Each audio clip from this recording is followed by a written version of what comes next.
নববর্ষ মানেই বাঙালিদের কাছে একটা ইমোশন। নববর্ষ মানেই নতুন জামা কাপড়। বাবার বাড়িতে এসেছি, তাই মা তার নাতিকে নতুন জামা দেবে না, এটা কি হয়? মা নিয়ে যাচ্ছে সকাল সকাল। পাড়ার একটি ছোটো ভাই দোকান করেছে, সেখানেই নিয়ে যাচ্ছে। তো দোকানে চলে এসেছি, এখানে দেখছি ছেলের জন্য। আর শাড়িগুলো খুব সুন্দর, সুতির ছাপা শাড়ি। সবকটা শাড়ি চোখে লাগবে। তো মা নাতিকে দেবে, মেয়েকে দেবে না, এটা কি হয়? তো আমার জন্য একটা শাড়ি মা পছন্দ করলো। এই যে মায়ের কোলে যে শাড়িটা আছে, ওই শাড়িটাই নিয়েছি। ছেলের জন্য এই হলুদ জামাটা কেমন লাগছে জানিও অবশ্যই। তো মেয়ে নাতির জন্য হবে, জামাইয়ের জন্য হবে না, এটা কি করে সম্ভব? তো জামাইয়ের জন্য নেওয়া হয়েছে, দুটো গেঞ্জি নেওয়া হয়েছে।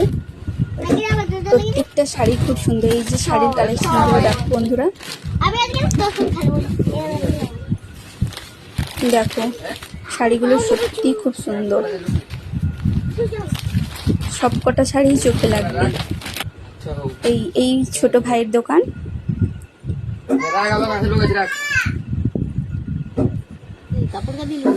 এই দুটো গেঞ্জি নেওয়া হয়েছে।